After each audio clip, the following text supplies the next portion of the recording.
Da-da-da-da-da. And are we live? I think we are live. Yes, hello everybody and welcome to Forever Sports. Yeah, a bit of a crazy day. I wasn't actually planning on doing this, and I was actually going to do a video just sort of reacting to the press conference stuff like that we've just been in with Russi and Jacques Nienaber. But I thought, you know what, the live stream was going really well when we were doing the announcement earlier, and there were so many comments and there were so many people on there.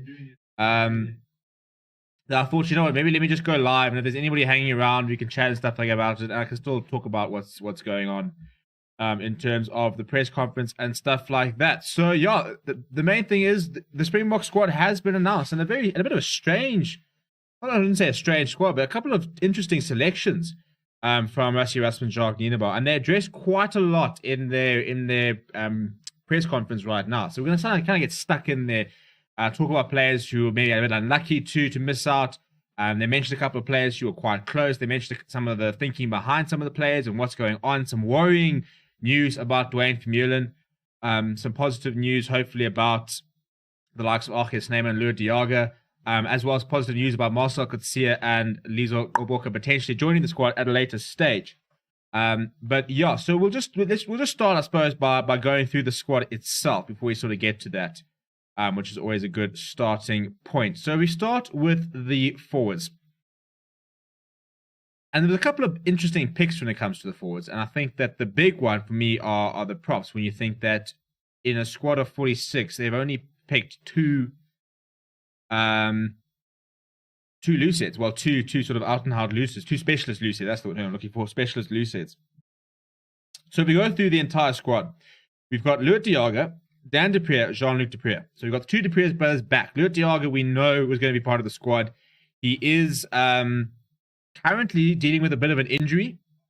And he was actually asked. They were asked. I mean, Erasmus was asked, Russi and Jacques were both asked, you know, what was the thinking between including Archie Snyman and Lood de Jager, considering they've got injuries, despite not including certain other players who also have injuries. And the reason for it was that they said that they're World Cup winners. They said that they've played lots of games with the squad. They know how the system works. They know what level they are. And they are pretty much convinced that they'll be able to come off, even with an injury, being able to come onto the field and not have any issues there whatsoever. So that's why Lood de Jager and Archie Snyman have been included despite their injury issues. After that, P-Steph du Toit, no issues. Thomas du Toit, Joseph Dweba, I'm so happy for. I think he was such a big loss for the Cheetahs. I think if you're looking at the Sharks and the Lions, both sides that would love to probably bring in a hooker, I think you've got to look at Joseph Dweba. And surely as a Lions player, as a Lions franchise, just sitting there thinking, you know, let's try and get this guy back in South Africa. He didn't want to go overseas. He wanted to stay at the Cheetahs, but he wasn't happy with the deal that the Cheetahs offered him. So he said, cool, well, if that's going to be the case, I'm going to head out of here. You know, make it worth my while or I'm going to leave. And he did. That's exactly what he did. So I think that he's somebody that could potentially be able to come back here. I think you could tempt him away from overseas and bring him back to South Africa and, you know, get him playing in the local setup, which is what we want to see. Reynard Elstad, I think I'm not particularly happy with Reynard Elstad's inclusion. And and it's not so much about him as a player. Because I think he is a very good player, and obviously been doing very well in the Pro 14. I mean, in the top 14.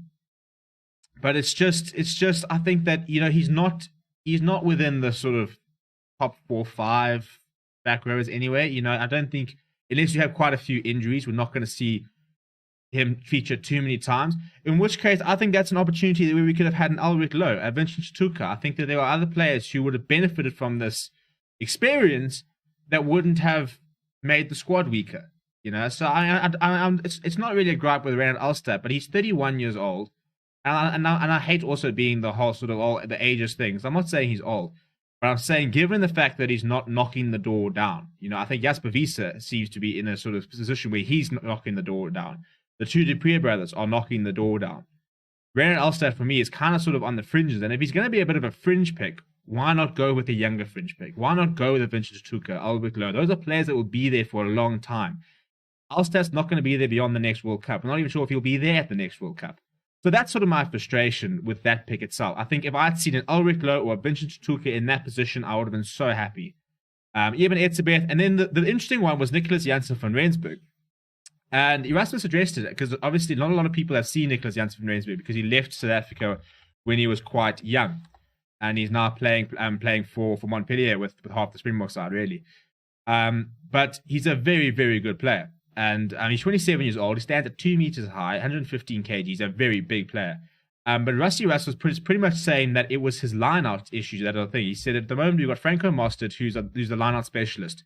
And he's currently the only line-out specialist who's currently fit, basically at the moment. So they brought in Nico Janssen van Rensburg as an additional sort of line-out specialist. They said they've got Marvin Orie there as well, who's been there and done that. But so that's quite an interesting thing that we don't always sort of think about is, instead of just picking the 4 best locks, you also got to look at who's going to call the lineouts, who's a reliable jumper, because set pieces are so important. As I think Lukanya was saying on our live stream last night, set pieces are why we won the World Cup. And he was right. Lineouts and scrums and stuff like that. Jay Schreiber, Lisa Koboka being left out. Yeah, I'm going to come to all the injuries and stuff in the mirror. So I'm just going to go through the squad and then we'll talk about the injuries. They did address that. And it's some good news for both him and Marcel Coetzee. Not that Marcel Coetzee is currently injured. But Steven Kitsoff is going to be probably the incumbent, become the incumbent loose head. He'll take over from Beast and Tarawira, which will be quite cool because that's a fantastic replacement there. Marvin Orie, I had him in my squad, and some people were saying that he wasn't good enough, or playing well enough at the moment. But when I named him in my squad, I said he's experienced. I said he's been part of the box setup before, and as even Rasmus said, he's a line-out specialist. He's a very useful player to have. Kwaka Smith, there was no issue there. Arke Snyman also, once again, a little bit touch and go with the injuries. Vincent Koch was an interesting pick. Wilco Low in the squad, but Vincent Koch, was probably going to get done. He came off the bench in the World Cup final. So, Siakli says captain, France Malherbe, Malcolm Marks, Bongi Manambi, no issues there. Franco Most, Oxenchair had to be called up, didn't he? I mean, you talk about somebody who's played themselves into the squad. That's been him. I mean, since his move from the Cheetahs, even before his move from the Cheetahs, Oxenchair's been knocking a lot of doors down, and he's been sublime for the Sharks. So it was a matter of time before he was on the squad. So he's one of 2 specialist loose heads. Scarry into Benny. That's quite a big pick because there's no Akka van der Merwe. Which Rassi Rasmus said he was unlucky to miss out, but I'm a bit confused at that selection. And not to say that Scarry Entebeni is a bad player, because I think he is very good. But, I mean, better than Akka van der Merwe, again, 30 years old. He's just turned 30 years old. Akka van der Merwe is, I'm not going to lie to you, I want to get exactly the thing. I mean, he's 29 years old. So age-wise, it's not like we're picking a hooker who's going to be there for the long term. I don't think we need 4 hookers. And so funny enough, somebody who I was saying I probably wouldn't want to see in the squad at Faison Barter, maybe actually we could see a Faison Barter in the squad. Because if you're not necessarily going to play and be in that sort of top, I mean, at the moment, Scarry Entebeni is only playing if 2 hookers get injured, basically. If Bongi Manambi and Malcolm Marks both get injured, or one of them, Ados Dwebe, gets injured, then he might feature on the bench. But, 2 hookers have to get injured before Scarry Entebeni even makes the bench. In which case, it's the worst thing to maybe have a Faison Barter. I thought that was a bit of a strange pick. Trayvon Yakani, standard. Quinny Oosthuizen was quite an interesting pick. I'm a big fan of Quinny Oosthuizen. He's just had so many injury issues. He is part of a very, very, very big Sale Sharks contingent. 5 players from the Sale Sharks are part of the squad. And Rassi Russ was saying, you're saying the reason that you're seeing so many players from the Sale Sharks, he said there's 2 things. He said, first of all, they really rate the high performance program. Erasmus and Jacques Nienaber, they're very much interested in the fitness and high performance things. So they speak about when players go overseas, the fact that they want to go and play and teams with big high performance centers, which they said the Sale Sharks are one of them. So that's why it's quite a big contingent from the Sale Sharks. Marco Verstappen was a surprise pick because he wasn't, according to Jake White, wasn't part of the alignment camps. And Jake White was saying, he can understand why Marco Verstappen hasn't necessarily been part. He said he's obviously been there. There's always players that aren't there. So all things pointed towards Marco Verstappen not actually being part of the squad, and yet he got named. So that was a bit of a surprise. Dwayne Vermeulen and Jasper Wiese, we knew Jasper Wiese was going to be there. So the big ones that were left out in the forwards were Lizo Koboka, as Jake alluded to, and Marcel Coetzee. And the reasoning for that was simply game plan. That was the simple thing. And they were saying that when you're part of the squad, you've got to go through a sort of 10-day quarantine and stuff like that. But he says that then you have to do it before the games. But he says that in terms of joining the squad, he said it's actually really easy. He said that as long as they can produce a negative COVID test, players can come straight into the squad. So he says that players like Lizo Gqoboka and Marcel Coetzee are not out of contention at all. They said that the problem with Marcel Coetzee is that he hasn't played enough rugby. So they were saying that, I think he last played against Leicester earlier in the year and he hasn't had enough rugby. So they said, obviously, he's somebody who's very unlucky to miss out, but he is on the fringes. Given the fact that VERMEULEN is looking a little bit sketchy, which I'm going to get to right now, I think we're going to see Marcel Coetzee in this final squad. I'll be very surprised if we get to the end of the British Lions series and he's not part of the squad, especially with the way he played last night.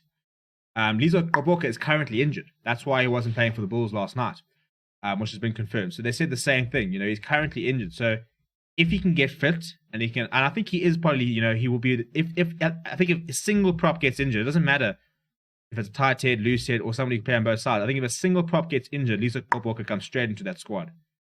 If he's fit and he can prove that he's fit and is playing. And that's his problem. That's always been the problem with Lizo Gqoboka. On his day, he can rival Stephen Kitshoff as the best loose head in the country. But fitness has always been his issue. He's always injured. It becomes a real big problem if you can't rely on him, all the time. So that's why Gqoboka and Marcel Coetzee were left out. Now, the big concern is VERMEULEN. And unfortunately, I can't give you good news about VERMEULEN. Rassie Erasmus has said that it doesn't look good. He's currently on his way to Cape Town, where he's going to have scans and everything like that on his ankle. But they said that Jacques spoke to him. He said, he's not somebody that likes to come off. He'll never limp off and stuff like that. He's very much sort of brave-faced. And they said, so for him to have limped off shows it's not a good injury. And they said that they are basically preparing for the worst. And Erasmus actually went on a whole sort of tangent talking about how, unfortunately, with the Rainbow Cup, with these trial matches playing against each other, there's always going to be casualties. It's always going to be players who get injured and will miss out. And he said that, Dwayne is the first of them. So it sounds like, it not even sounds like he's been named in the squad, but pretty much the Springbok setup are basically preparing for a series without VERMEULEN, which is a massive, massive loss. And the question then comes into who replaces him. You got Jasper Wiese who's been named in the squad. I think Marcel Coetzee. I think if VERMEULEN gets ruled out and he can't go, I think Marcel Coetzee comes into the side and he can cover number 8. He played 8 for Ulster for quite a few times. So I think that becomes quite an interesting sort of who then actually lines up at 8th man. There's also a big problem with locks. Argesname and Loet are both struggling, and Erasmus said he could even have to use P-Steph Toy in the second row, which they don't want to do.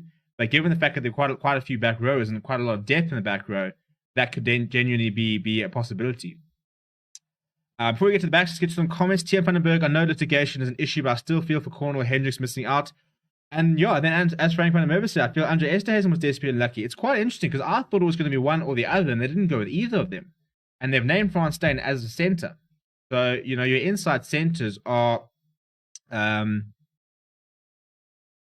Delindi and Frans Steyn, basically. Those are your sort of out-and-out inside centres.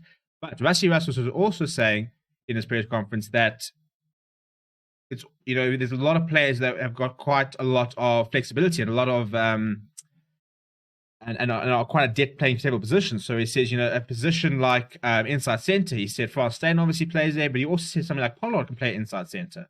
I've always thought the Pollard plays a bit like a South African inside centre, South African fly half often does a lot of kicking and stuff like that, but the way that Pollard likes to take the ball to the gain line, the way he's quite physical in his defence, he's always been quite somebody who I think would be as good at inside centre as he is at fly half. So, there's quite a lot of players who cover different positions.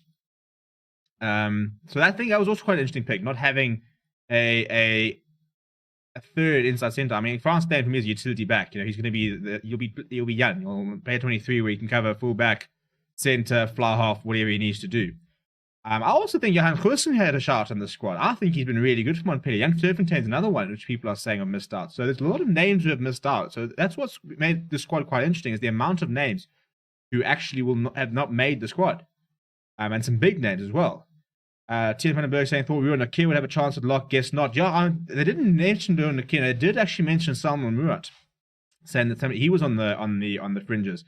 But I also think with Ruan Nakir, again, we've got to look at injuries. I think if we see Loet de Jager and Archie Snyman drop out, Ruben Nokia has to be one of the sort of prime candidates to replace him. So it's an interesting pack. I think Quinny Oosthuizen was the one I didn't see coming, and Scarra and Tabeni are probably the two big surprises for me. A week ago I would have been surprised by the Nicholas Jansen from Rensburg, but I did see some reports, so we were kind of semi-expecting that. The Dupree brothers have also been very good for sales, so I think that was also something that a lot of people were kind of expecting. But yeah, so if we look at our backs now, and a massive, massive call, and we'll get to him in a moment. But Zakanya, Damien De Lindy, Faf de Klerk, Apelele Fassi, Alton Yankees, Herscher Yankees, Cheslin Colby, Jesse Creel, Willie Leroux, Makazula Mapimpi, Spoon Corsi, Sanela Nahamba, Jal Penkle, Andre Pollard, Kobus Renach, Wandesida Similani, Roscoe Speckman, Frans Steyn, Morne Steyn, Damian Willemse. So the big names missing are, we just said Cornel Hendricks didn't get a call up, but for me, Warwick Gelant is a big loss. And, I feel so much for Warwick Gelant, because I thought when he got injured, I thought he was playing some of the best rugby I've ever seen him play. And literally, we're talking about the fact that he was playing so well, and we were saying, here we go, we've got our replacements for Willie Leroux. He was playing that well, and then he got injured. And in the first press conference about a week ago with Rassie Rasmussen and Jacques Nienaber, they said that he's touch and go. He could actually still feature, which I didn't even think was a possibility because he did his ACL. It's going to be 9 months. So he hasn't recovered. So I feel desperately sorry for him because I think that he's someone who I would have really liked to have seen part of the squad. But the two big names here are Jal Penkle and Sanele Nahamba. I'm very surprised that Sanele Nahamba has got into the squad. He's currently been benched by Jaden Hendricks. In many ways, he's almost third choice at the Sharks at the moment. They've gone with Grant Williams and Jaden Hendricks on more occasions than they have actually gone with Sanele Nahamba. And he's not injured or anything. It's literally a form thing. So I think that Sanele Nahamba is a huge, huge call. Because, as I said, he's been struggling to get into the Sharks side, let alone now in the box squad. Erasmus was saying that they were trying to find someone with a bit like Herscher Yankees. Which I suppose is why they sort of discredit Ivan van Zyl, Jaden Hendricks to a certain degree, in Brosa Pierre even, and they were saying they're trying that he's much more in the mold of Herscher Yankees in that he's an instinctive player. He likes to play off the cup, which is quite nice to have off the bench. Because if you got, Faf de Klerk's worked on his game management a lot, and he's also somebody that plays quite instinctively, but he's definitely a lot more tactical than when he first came in. But we actually are, weirdly enough, we're looking, the scrum masters we've had have been a lot more sort of off the cuff type players than we've kind of learned to expect. We were on Pienaar back in the day. Was pretty predictable. Obviously, you can't replace Farid Priya. He just had everything. But a lot of our scrum masters are quite sort of exciting players who sort of like to go off on their own sort of thing, really. But I think that Nahamba is a very strange pick. I would have liked to have seen Jaden Hendricks. I think if you're going to get someone in, because let's be honest, Nahamba's not going to see the light of day. I don't even know why we took 4 scrum halves. Do we really need 4 scrum halves? Could we not have had Surfontaine? Could we not have had Cornel Hendricks? Could we not have had Johan Goosen? I don't think we needed 4 scrum halves. And if we were going to give someone experience, I'd rather give Jaden Hendricks the experience. We know he's going to be a Springbok. Brosa Pierre has been part of the setup. Yeah, so Frank van der Merwe saying, if VERMEULEN gets injured, it hurts our chances greatly. Man of the match winner in the World Cup final. We know how big Dwayne is for us. So it's not good at all. And I think that it'll be very interesting to see what our first loose trio of against Georgia will be. It'll be Sia Khaleesi, Peter Toy, but it'll be interesting to see who that 8th man is because Dwayne VERMEULEN will not be featuring in that 2nd of July test. We know this. It's a big doubt whether he's going to make the Lions series, let alone going to make the Georgia series. So it'll be interesting to see where they go with 8th man there. Jake saying, I saw a lot of people giving Damien Willemse a hard time for getting picked, but we will need him if we go for 6-2 at and Steyn gets injured. He's the only player. Yeah, I don't mind. I don't have a problem with Damien Willemse being picked. And I think last night, if anybody watched the game last night, which I've only watched parts of it, for someone who, and I've been very critical because I don't rate him as a number 10 at all, suddenly slotted into fly half towards the end of the game and looked really, really good. I think he's looked a lot better since going to fullback.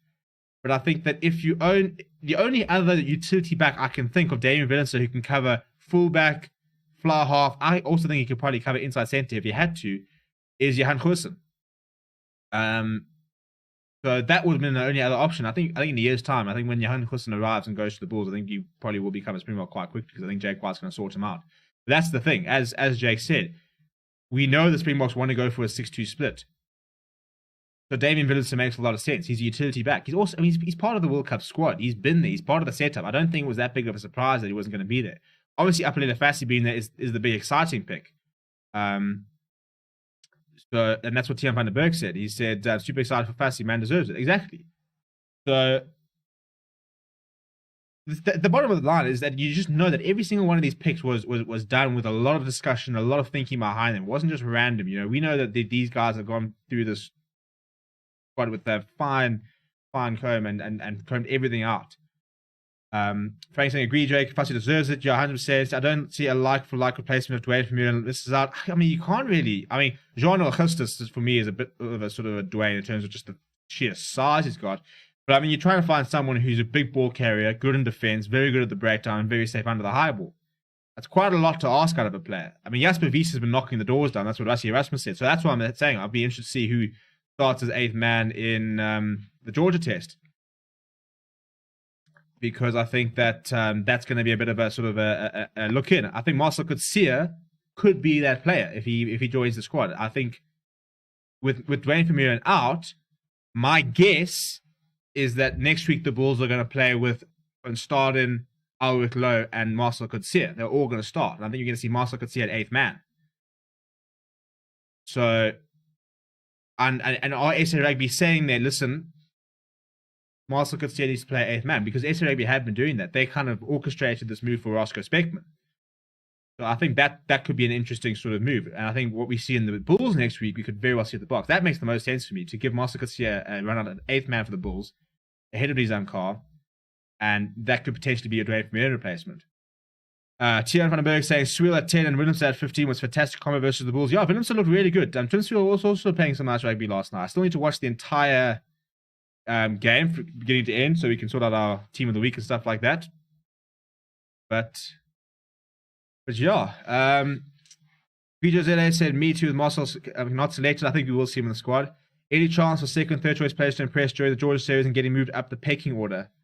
Yeah, well, I mean, Jock Nienaber talked about the fact that he said there's no places to guarantee. He said, you know, that World Cup starting 15, that World Cup 23, can't sit on high horses and think that their position is secure, because it's not. And I agree, it's not.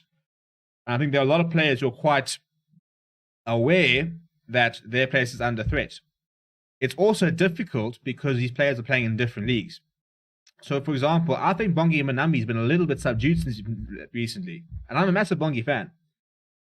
But I think we can all agree that what we've seen in the Rainbow Cup so far from him is not what we saw during that World Cup in 2019. The way he benched Malcolm Marx. Malcolm Marx was one of the most informed hookers in the world.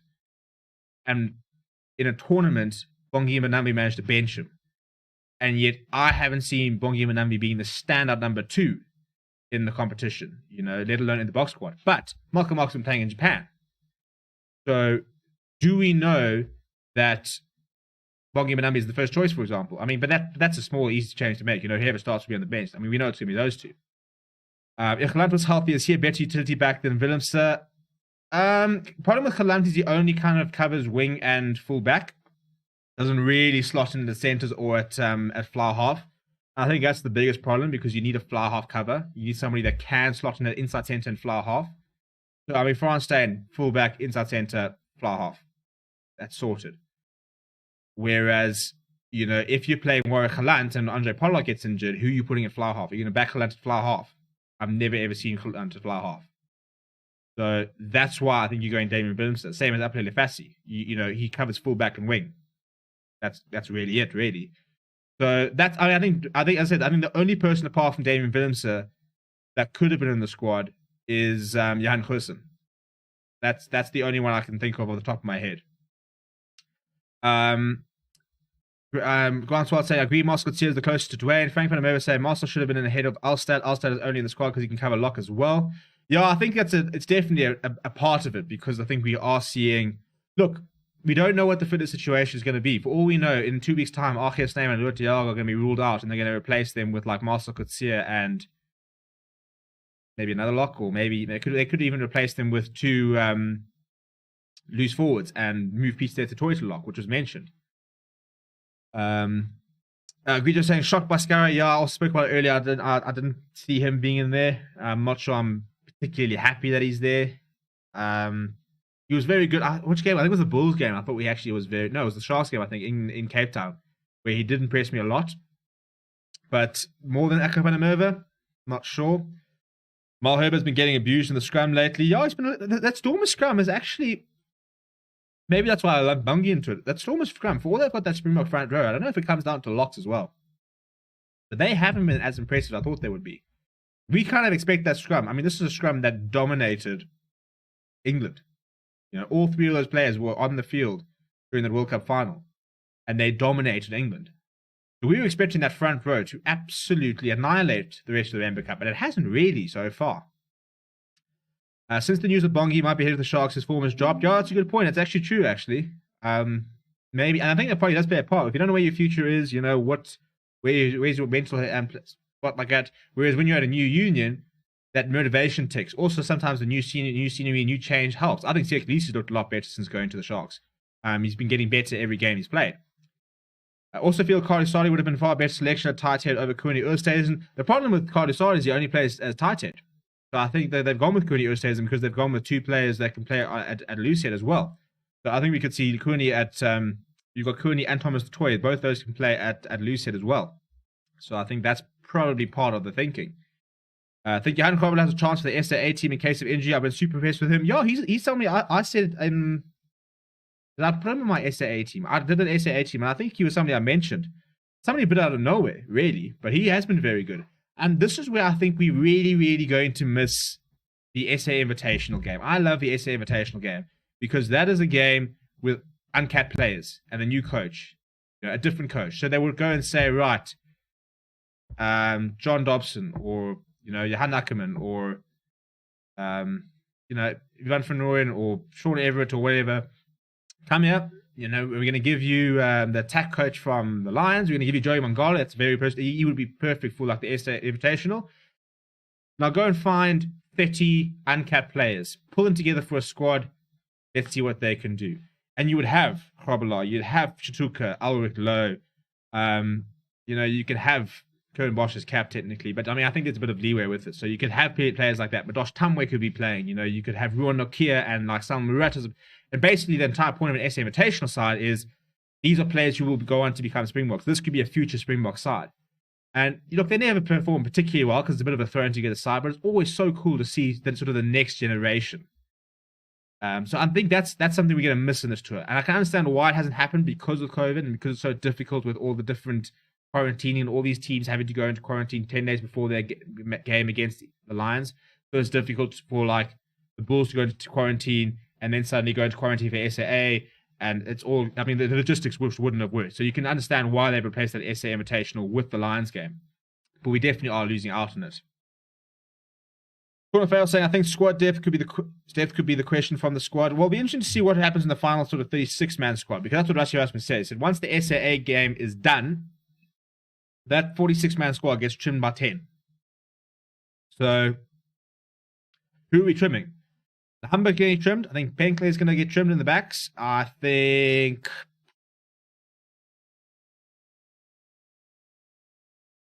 we probably have to trim about 3 or 4 from the backs. So who's getting trimmed from the squad? That's actually an interesting point, actually. Let me know. So we'll do that in a second. Let me go through some of the comments and then we'll do that.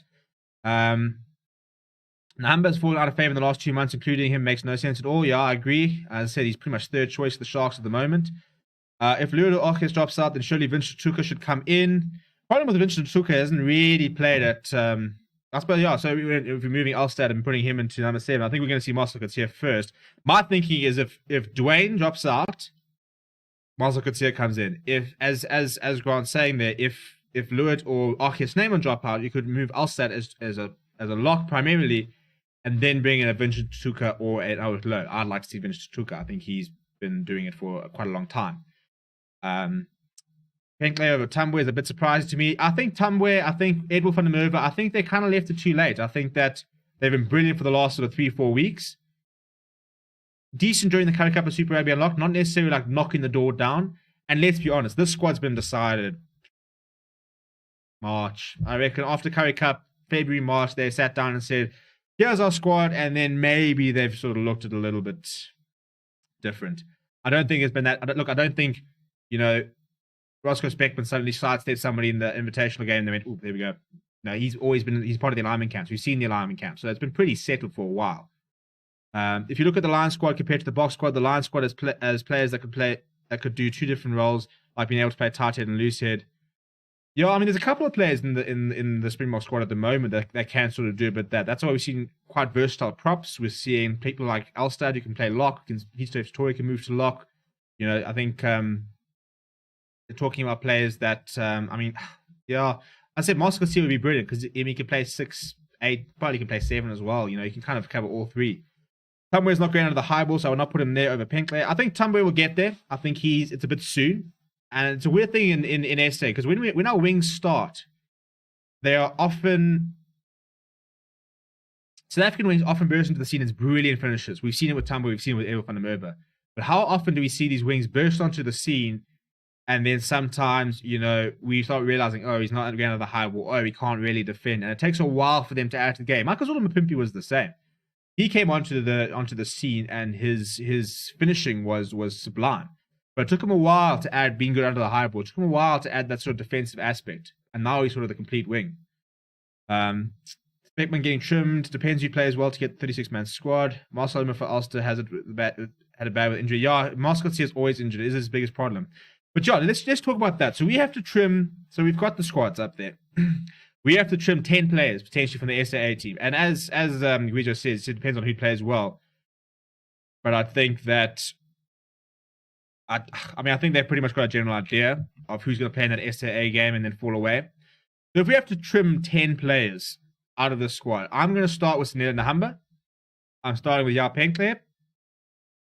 Probably trimming Roscoe Speckman. I think it's probably... I mean, we've got... If you trim those three, you would still have Mapimpi, Nkosi, Colby... And Billy Leroux can also play on the wing if he has to. So can Jesse Creel. Yeah. So I'm going to go Speckman, Nahamba, and Penkler. For me, they're going to be the 3 backs dropping out. Maybe Damien Willemse as well if they want to drop 4 backs. I think that's probably fair. Let me know who you would drop out of there. In terms of the forwards, who I think is probably going to drop out. I think that, depending on the injury, if it's the current squad right now, Scarra drops out. I think Brennan Ulster probably drops out. I think they often only keep 2 hookers, so you could see Joseph Dweber also dropping out, but I think that Marvin Ori will drop out. I think Kuni Oosthuizen drops out. I need 2 more to drop out. Maybe a Dupree. Yeah, I'd probably drop out of Dupree. Depending on Dwayne Vermeulen, obviously you'd kind of sort of decide which Dupree gets dropped out of there. Maybe Jasper Wiese gets dropped out. Yeah, I think that's probably about it. Obviously, when you get to see the SAA game, we will be able to see which players are going to be dropped out because it'll be those players basically.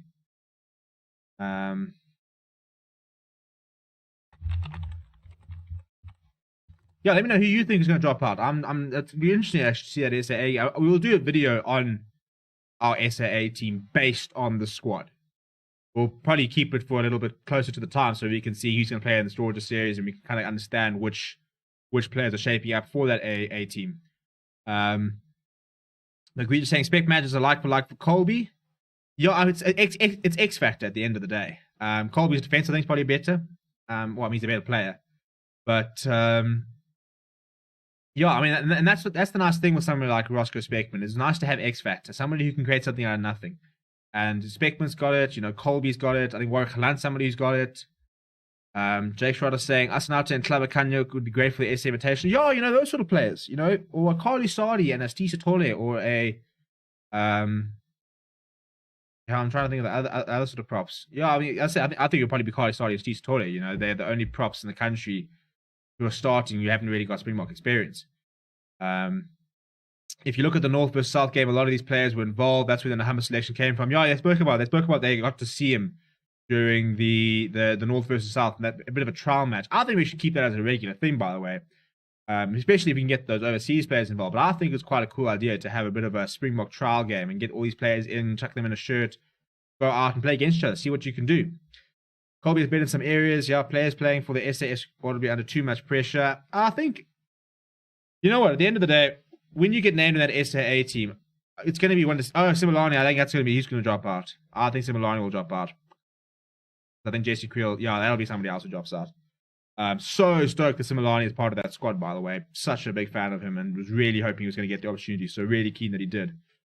Frank Manamova says, how do you feel about our chances now that both lines and box squads have been revealed? Well, to be honest, I'm worried about Dwayne. I think that's a massive, massive area that we're worried about. Because I think, well, we've got lots of injuries. It's Arceus Neyman, it's Loet de Jager, it's Dwayne Vermeulen. Because we had Arceus Neyman and we had Loet de Jager, Franco Master, Arceus Neyman, and Eben Etzebeth all in that World Cup final squad. You know, if we're looking at that bench, it was Malcolm Marks, Vincent Koch, Stephen Kitsoff, Arceus Neyman, Franco Mostert, Francois Lowe, Frans Steyn, and Herschel Yankees. So Arceus Neyman and Loet de Jager both fit and firing, and Dwayne Vermeulen's there. I'm backing the Springboks. If those three players fall out, you know, suddenly you're gonna. You've got Franco Mostert and you've got Eben Etzebeth. You're probably going to potentially have Marcel Coetzee maybe at 8th man, or Jasper Wiese. And I'm not saying it's bad, but the problem is all of a sudden off the bench, you know, if those are your starters, off the bench, if you want to do a 6-2 split, off the bench you're going to have maybe like an Alstat and, you know, Marvin or Nicholas Janssen van Rensburg. You know, you could have those two and maybe like a Dupree brother, for example. You know, it's which is not bad, but I wouldn't get excited about. I wouldn't sit there saying that's world championship quality. I mean, Francois Lowe was a tremendous player and he came off the bench. You know, I think the Dupree brothers are looking very good, but you know, Francois Lowe was a very established international career. You know, he's been around for years. He's been part of the setup. We all knew how good he was. It wasn't like, so to have somebody of his career and his experience coming off the bench is very different to like the Dupree brothers, who have had opportunities, haven't quite sort of managed to hold their Springbok jersey down. And I think that's kind of the problem, is that we've got injuries to very experienced players. We don't, a British and Irish Lions series, some players can jump on and do really well, but it's a difficult series to try and find your feet at international level. You're playing against some of the best players in the world. Please make SAA versus Lions squad the players who will not play against the Boks. Yeah, we will do that. I think we'll probably do that after the Georgia series, after those, maybe the first test or whatever. Once we've got a sort of better idea of who's sort of going to play, who's not type thing, because Rusty and Jacques said that they're going to play the strongest side against Georgia. So we will know at that Georgia side or the game, you know, who our strongest 15 is, because they want them to sort of get a bit of time to gel. I know it's too early, but would love to know your 23 from that squad. Well, we can talk through a 23. Let's do that. Anyway, there be a future bot down the line. I'm assuming him Bok. If you can stay injury free, let me know your thoughts. So the interesting thing on Anyway, Debe, I have a friend who is he writes for South African, and I think it's Good Sports. His name is Yolawa Gosha, and he's got a lot of links with the Eastern Cape, and he wrote a story saying that 5 players are currently not training with the EP Elephants. The EP Elephants have returned for Currie Cup training, but the big ones are Courtney Winnar and Ini Radebe. So apparently he hasn't arrived back at training for the Cheetahs yet for the Currie Cup, which means he could be on the move. And I mean, if you watch that Cheetahs Invitational game, Ini Radebe was brilliant, absolutely brilliant. And he's someone talent-wise who's fallen through the cracks because of a system which, you know, it was a difficult situation, you know, because he kind of jumped out of his contract with the Sharks to go to the Lions, who then wouldn't take him because of medical issues, then couldn't go back to the Sharks, and he found himself, you know, in the middle of nowhere. And so now so they went to the EP Elephants, and the 2 games he played for the EP, he looked really good. Obviously got that injury, which didn't help, and then suddenly for the Invitational looked really good. So I'm really keen to see what's going to happen with Ini Radebe, because I think that the Stormers would do well to pick him up. I think Tim Sriel was good last night, but with no Kate Bollitter, Abner Vermeulen, I mean, if you're picking Abner Vermeulen or Ini Radebe for me, I'm going Ini Radebe. I think that's a union which needs a fly half, and I think Ini Radebe could go do a job over there. I'd love to see him move and have a go there. Please smash a like on the video, by the way. We're sitting on 8 likes. Let's see if we can just get that up to 10. And also, if there's anybody who hasn't subscribed, we're 10 away from 1,500, which would be really, really, really cool. So if you haven't subscribed, please just smash the subscribe button right now. Right, so should we try? I mean, how long have we been going for? We've been going for quite a long year. Yeah, so we'll go for about another 20 minutes on here. So cool to actually have a chat. I must actually do this more often. I think maybe we'll look at doing a weekly show, maybe, if you're keen for that. Let me know in the comments. Maybe just sort of a general rugby roundup and have a conversation. But, so if we had to pick a 23 from this squad, now we're assuming that Duane Vermeulen is going to be fit, and we're assuming that those locks are going to be fit. So, where are we going? Front row, I'm going Steven Kitsoff, I'm going Malcolm Marx, and I'm going Frans Malherbe. Malcolm Marx has been playing very well in Japan. We obviously don't know if the standard's that good. You know, is it just a case of he's playing well because he's in Japan or because he's playing really well? So I'm going to go those to my front three. So I'm going to go Kitsoff, Malcolm Marx, and Frans Malherbe. I know Frans Malherbe hasn't been brilliant lately, but back and forth scrummaging ability. Then locks. If they fit, you're kind of going Lewitt and Etzebeth, aren't you? Not sure you are. You know, and then you're going to see Achia and Franco Mostert off the bench. My loose trio, if they all fit, would be Khaleesi, P-Step, Toy, Duane Vermeulen. If they're not fit, I would like to see Marcel Garcia at number 8. Still Khaleesi and P-Step, Toy. I think that's also why it's very important to have Malcolm Marx there, because without Duane Vermeulen, we've got to make sure we've got one of our best fetchers on the starting lineup. And I think Malcolm Marx is one of our best fetchers. So that would be my scrum. Faf de Klerk starting, Andre Pollard starting, Damien Delendi, I mean, he's been brilliant form for Munster. He's going to start. There's no issue about that. Lekanya Amo started outside. The two wings, Mapimpi was brilliant today. Absolutely brilliant for the Sharks. I mean, I think it was like 12 defenders beaten, like almost 100 meters run, he scored a try. He looked like he'd never been away. He looked very, very good today. So I think we're going to probably see I don't think we'll see much of a difference. I think we'll pretty much see the same. I mean, Billy Leroux will start a fullback, but you don't have another fullback. I mean, Upland Fassi's been good. He's not going to start against the Lions. They might come off the bench, for example, against Georgia. It'll be interesting to see what the bench is for Georgia, because I think we will go full strength starting 15s, but maybe use the bench to try and introduce a few players into the mix. You know, an Upland Fassi, maybe a Similani, maybe a Nicholas Janssen van Rensburg, or a Jasper Visa. Try and get them on the field playing international rugby before the Lions series. On the bench, Bongi, Ox, and who's my tarted?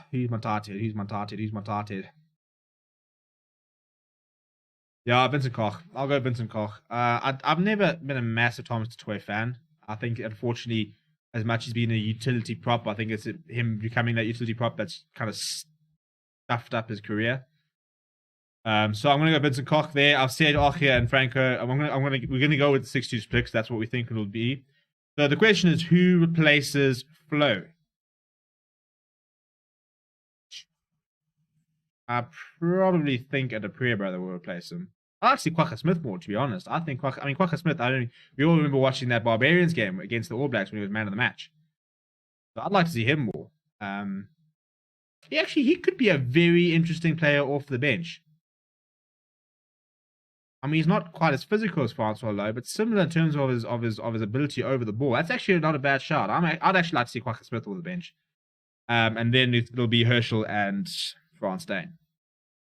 I think that's fairly inevitable. I wouldn't go Willemse. Frans Steyn, to be fair, had a bit of a mare when he played against the Cheetahs Invitational. It was Trevor. That's who I'm missing. I was wondering who my blooming tight head is. Yeah, no, Trevor Nkan's going at as a reserve tight head. Yeah, I bet I could even start Trevor. Actually, I love Trevor. Good old Trev. Are we missing like a Henry Bousseau who was such a key in the 09 series? Well, the problem is, I suppose that, not saying that the role of the fetch is gone, but that was, I mean, they literally changed the rules to prevent a Henry Bousseau. He was that good. So our fetchers, in theory, would be Malcolm Marx and Duane Vermeulen if he started. You've got Malcolm van Staden in the squad. So if you want to play an out-and-out fetcher, you've got him there. So he was quite an interesting pick. But Yeah, as I said, I would really like to see Marcel Coetzee in this squad because I think that he would be also a very good player off the bench. I agree about Iniwadebe doing a low move to Stormers. I would love to see him get the backline going. Yeah, I just think that he's a class player that's had a really unfortunate string of injuries and treatment. And he said that himself, that he maybe could have been more professional and could have handled himself a bit better. But, players make mistakes when they're young, and you can't be judged your entire career on what you did when you're in your early 20s. I mean, he didn't take steroids or anything like that. It's not like that was his issue. He just maybe wasn't as professional as you wanted to be. Maybe didn't train as well. Maybe he thought it was coming a lot quicker and he was maybe too quick to sort of jump ship. But for whatever reason, Iniwadebe is still a very good player. Quite said, hit that like button. Come on, guys. I agree. Please do. Yeah, as I said, Trevor at 18. Good shout. TV Kitso is not bad at fetching for a ginger. Yeah, that's the weird thing. Fetching, for all that, like, it was always historically, you've got to have, number 6 to fetch it. You've got to have your Heinrich Rousseau. More and more players are learning how to do it. And Stephen Kitso is a very good one. But I mean, today, during the Lions game, cheapest, everyone was winning penalties on the ground. I mean, Werner Koch won penalties on the ground. Wansley Similani won a penalty on the ground. Jordan Hendrickson, the flower half, won a brilliant penalty on the ground. It's weird how many more players are adding this skill set to their game. We are seeing such multi-skilled players now. This is why, like, Dane Cole's sort of reinvented the whole idea of a hooker, whereas hooker used to be quite a big, sturdy, and even Bismarck people to see to a certain degree, but hookers' job would throw the ball in the line and hook at the scrum. Nice and physical. And Dane Cole said, you know what, bugger you, I'm actually got a bit of a turn of the pace here. And suddenly, all of a sudden, we're getting these really, like Skalk Brits. Skalk Brits was ahead of his time, really. Somebody who was really physical, but quick and really good in the loose. And, he's often played as a loose forward because of that. But now that's become a sort of a hooker's role. And Malcolm Marx is like thriving in that sort of system. Would you not have Marco Verstappen in your 23? No, I just think that if you're going to play Verstappen, you should start him as your fetcher. I think the biggest problem with Marco Verstappen is that if you're playing him alongside two locks in a 6-2 split, I don't think he covers enough of the scrum. If the 8th man gets injured, if Pete Steph Troy gets injured and stuff like that, I worry about. I suppose you can have Sia Khaleesi and you can move him to sort of playing on the other side, and you can have Marco Verstappen there. But I just think that Marcel Coetzee covers more, and is more adept at covering it. But I'm interested to see what happens with Verstappen. I'm interested to see if he gets a chance against Georgia. He's been so good. He's been difficult to leave out. But the role of a fetcher is a strange one. As I said, if you've got players on the field that can fetch, Kitsov can contribute. I've seen Blooming Trevor and you can't get over. Thomas DeToy was doing it a couple of times today. We've got more players who have that sort of ability. So I think the days of needing an out-and-out fetcher as your sort of number 6 flank are probably starting to move away. If you've got players who can you can do it in other positions. If Marcel gets into the squad, he goes in for flow. Yeah, I think it's a good replacement there. If Dwayne Vermeulen isn't able to play, do you think Evan Roos could come in? I don't think it's part of the alignment camps. I think it'll be Marcel Coetzee. I think Marcel Coetzee will come in regardless, to be honest. I wouldn't be surprised if somebody miraculously gets injured or something happens and he is in that squad. I'll be very surprised come August he's not part of that setup. If he plays like he did on Friday, done. It's done. Interestingly enough, so these players will be available for one more week. Something I haven't mentioned yet. They will. So these players can play next weekend. So your Similani's will play for Lions, and all the players in the Rainbow Cup will still play next weekend. But if the Bulls or the Sharks get to the final, or whichever one gets to the final, they will go over without their Springboks. So if the Bulls go to the final, they actually don't lose as many people as you'd think they would lose. If the Bulls go over for the final, there's no Dwayne Vermeulen, but there's no Dwayne Vermeulen anyway because he's injured. So the Bulls could go to the Rainbow Cup final without Mornestein. That's it in the back line. Is it? Really? It is. So without Mornestein and without Trevor Nyakane and Malcolm Verstappen. Am I right there? Yeah. They actually don't lose that many players. If the Sharks go, they lose a lot of players. I think they got about 7 Sharks players. We've got Thomas Toy. We've got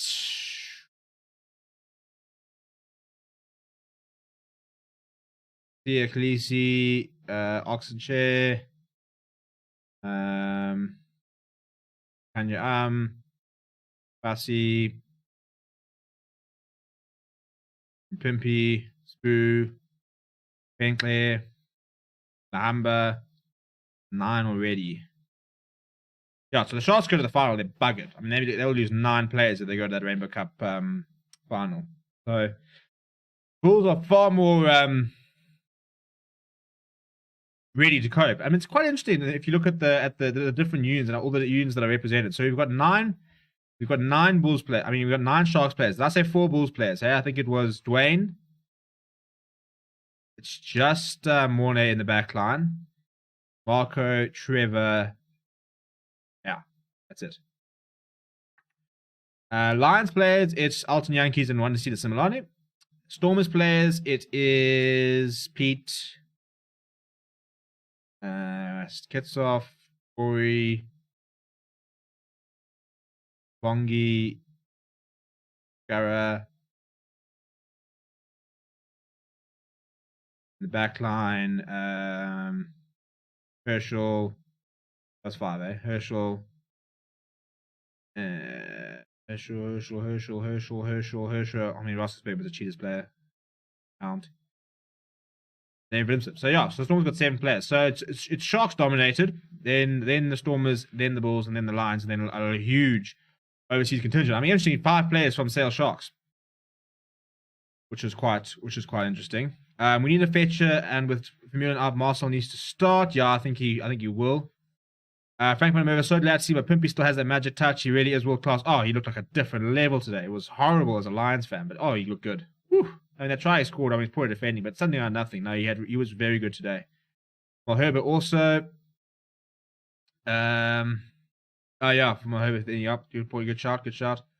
Yes, my Pimpy seems to be looking even more lethal than he was in 2019. I was saying today that he kind of looks like he's got this different. He's got like a different sort of amount of confidence about him. I mean, when he first came in, still quite a lot of pressure. Had a little bit to prove. People saying, is his defense good enough? Is he good enough under the high ball? And whenever he got the ball, it was kind of just sort of ball, run, finish. That's what he did. Today, he was doing everything. He was stepping inside. He had the license to kind of sort of maybe drift a little bit inside and say, I can sort of straighten. Yeah, a couple of times he was sort of drifting inside, not always staying on the wing and getting the ball a little bit further infield. So it's almost like he had the confidence today to say, you know what, I'm a World Cup winning wing. I don't have to just be this wing on the end there that has to finish, and I don't have to be afraid of coming and trying to do extra stuff. I've got that license. I'm good enough. He looks, as I said, today he looked like a whole different sort of player, confidence-wise, which was really cool. What do you think of this back three? Colby, 15, and Corsi, 14, and Pimpy, 11. Yeah, I've always wondered about Colby at 15. I think that, if you've watched Chasing the Sun, we talked, they did that whole thing about how important Billy LaRue was to the team, defensively and the way he reads the game. So I think for that reason, I don't think we'll see Colby at 15. I'd like to see it. But I think the biggest problem is that Erasmus really enjoys having Billy LaRue as two things: the way he reads the game defensively, and also as a second receiver. Because Pollard, weird enough, the worst part about Pollard's game is his creativity. He's very much a bit of a Mornay Stain. He can tackle, he can kick, he can pass, he can take the ball himself to the line, and he can get over the game line. But he's not going to unlock defenses. He's not going to sit there and, not with a pass, not with a cut-up pass, not with sort of saying, suddenly going this way, we're going to do that. He's not really that sort of player. So in that somebody like David Villens tries to be, that Alton Yankees is. And that's where Billy LaRue comes in. You've got that Pollard, very, very solid, will get the ball, get the job done every single time. And then if you suddenly bring Billy LaRue in as your first receiver every now and again, even as a second receiver, he's got that creativity. He's got that ability. He often does it. He'll join the line, or he'll come up from fullback, and he'll sit there saying, there's space over there. And he'll come in and he'll say, right, Faf, give it to me. And he can get that pass away. He can spot that space. So that's the value that Billy LaRue comes back in. And I think that's why Warwick Galant, for example, is a very like-for-like replacement, because he's also got that ability. And that's why Damien Willemse, for example, I think is quite important to the squad because he's also kind of got that ability. So, in Corsi, something like say, TK saying, I think in Corsi fullback would be something else. He's brilliant under the high ball players and runs aggressively and is a definite finisher. Again, I think it's probably a similar issue. But you can get so it all kind of hinges on your 10 and the way you want to play. Because if you have, maybe you have like an Alton Yankees, for example, and he's playing at 10. You don't necessarily need that creativity from fullback. Tian Swanepoel has been he's been a bit of a revelation at fullback, but he's very much a hard running. Andries Coetzee, also didn't really have a sort of Willie de Rood, much more sort of hard running, take it to the ball to the line type of player. So you got to try and find combinations, I suppose. So, I mean, I'd love to see Colby at fullback because I think he would be absolutely devastating. You're looking like a Damien McKenzie from the counter attack, but it's whether he's got that ability. Look, he has been playing fly half, so I think you could grow into that role, but you'd have to play quite a lot, I think, at fullback before he'd be able to completely take it from Willie de Rood. But if he was groomed into that role, he could definitely do it. As I said, he did play fly half.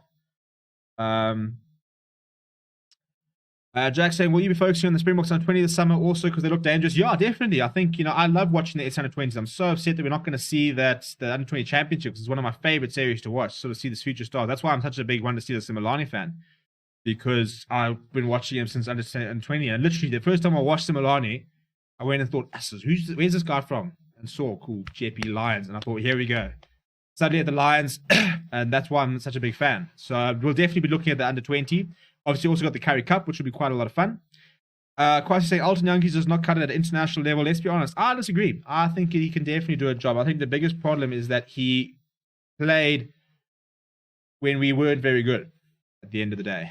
And I think that the entire team was struggling. And I think that I'm not saying he was exempt, but I think that he played he plays in a team that doesn't play to his strengths. And an environment at that time when he came in was very tricky. What I will say about him is I think in the last year and a half, he's brought a whole different side to his game. We've always seen Alton Yankees as the very attacking, very flat, loves to get the game line, put chips in the cross, very creative player. He's still that. But we saw it a little bit in Super Rugby Unlocked, and it's a pity we haven't been able to watch more of what's going on in France with him playing at Pau. But he seems to be adding a decent kicking game to it, a bit of a tactical sort of thing. And I wonder how much that has not the Springbok influence, saying, listen, we like you, but we need you to be able to tactically kick. We need you to be able to manage a game. So I'll be interested to see. I mean, if Pollard gets injured, so say Pollard is struggling right now, who are you backing as your number 10? The easy decision is to go Morné Steyn because he can kick well, he can manage a game. But is Morné Steyn up to playing 3 test matches in a row? Can he start 3 test matches in a row? Will his body cope? Can he cope with the speed of the game? And if not, you've got to say, right, Alton, we're actually backing you. And just remember how good that Faf de Klerk Alton Yankees combination was. So I think Alton Yankees can still do a job. Dan de Pree for Vermeulen replacement if Marcel isn't called up. Yeah, I mean, your 8th man, you've got Dan de Pree and you've got Jasper Wiese. So, as I said, I keep saying the Georgia game will be the most interesting. So I think that's the one where we're going to see the most. France Steyn would be my replacement at 10. Yeah, I worry a little bit about France Steyn's pace at the moment. He just looked a little bit. He's just big at the moment. He's big. I haven't actually really seen him at fullback, so it'll be interesting to see if a game when he does play at fullback. I was a little bit worried that he was a bit off the pace against that the invitational side. Wasn't that his great base game? But yeah, I think we're pretty much going to wrap it up there. We've been going for almost an hour. I wasn't planning on going for this long, to be honest. We're 2 away. Okay, hang on. Surely I can't go until we've got 2 more subscribers. We can get up to 1,500. Rennie Albius, Damien Willemse. I just don't like Damien at 10, to be honest. I don't like him at full. Look, he played a lot better yesterday when he started playing thing. But I think Willemse's best position is at 15. I'd like to see him at 12. I think he could be a very good player off the bench. I think he's a very good utility forward. I wouldn't back Damien Willemse at 10 against the Lions. So yeah, that's just a personal preference, I suppose. I have to agree, Kwasi Box have Pollard but fly half as there's no like-for-like place for Pollard. Look, Pollard's a very unique player because he's big. There's no other way to put it. You look at Morné Steyn, you look at Curran Bosch, you look at Alton Yankees, you look at most fly halves in the world. They're not big. Fly halves are not big players. Damien McKenzie is tearing it up. Richie Mo'unga is tearing it up. They're not big players. Pollard's a very big player. So, that's why he's so good in defense. He's got that physicality side to him. There we go, up to 1,500. Thank you, people. Really appreciate that. So that's what makes him quite unique. But I do worry about his form and his fitness, because he has only played about 3 games. So he should be all right. Just a little bit of time. But there is definitely, there's certainly, the reason that the Alton Yankees went overseas was definitely a certain amount of, there could be injuries. We might need somebody else to play in the number 10. Jack will also say, are you worried about the players playing the Japanese league like Leroux, Marks? Do you think they will be able to play at such a high level that will come to this tour? I think they're playing the 2 Georgia tests, and hopefully that'll get them up to scratch. I think those are players who've been around for so long. You know, you don't make a debut from Japan. That's the one thing. You won't get a Springbok call-up playing out of Japan. You know, Rassi was not going to sit there saying, oh, he's played really well for Japan, he's just going to play for the Springboks. That's not going to happen.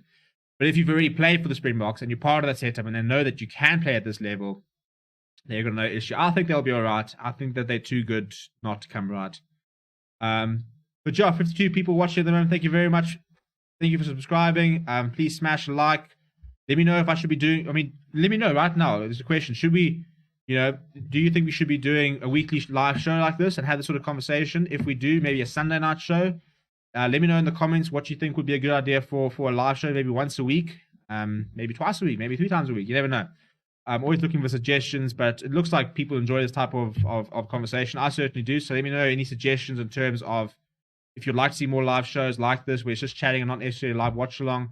If so, any sort of days of the week and stuff like that, let me know in the comments below. Thank you very much for watching. As I said, please do smash a like. Do subscribe to the channel. We'll be back tomorrow with a review of the Rainbow Cup. We'll have the press conference as well. From Rassi versus Jacques Nibal, so that'll be up tomorrow as well. So make sure you subscribe so that you get to see it as well. Thank you very much for watching. My name is Steven, and I'll chat to you guys very, very soon.